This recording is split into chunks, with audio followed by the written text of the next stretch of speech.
C'est ici que cet été, les 5000 véhicules des passagers de l'Île-Dieu seront stationnés.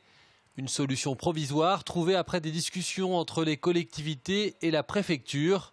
Les autorités avaient auparavant décidé de mettre fin à ce stationnement sauvage. Et à la veille de la saison touristique, cette proposition est un soulagement pour le maire de l'Île-Dieu. On était en amont de la saison et donc on avait des gens qui commençaient à se désister sur des locations saisonnières parce qu'ils n'avaient aucune garantie sur le parking. Donc ça commençait à chauffer un peu. Je pense que le préfet a traité le sujet avec beaucoup de diligence.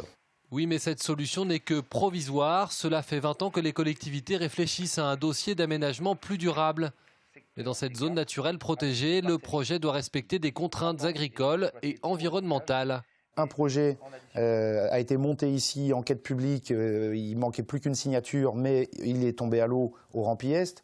Après, dans les années 2012-2014, l'État nous a orientés vers le pôle d'Erdega, mais là, il y a eu des blocages au niveau de la Chambre d'agriculture, le PPRL s'est appliqué.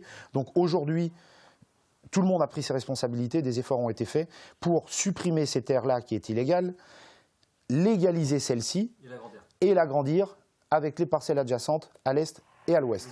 La Bardemont a elle aussi tout intérêt à trouver une solution pérenne pour accueillir tous ces véhicules, car il en va de son activité économique et touristique. La tête de ligne vers l'Île-Dieu depuis plus de 100 ans, c'est la Bardemont. Donc effectivement, toutes les personnes qui vont à l'Île-Dieu passent par la Bardemont et le quartier balnéaire de Fromentine.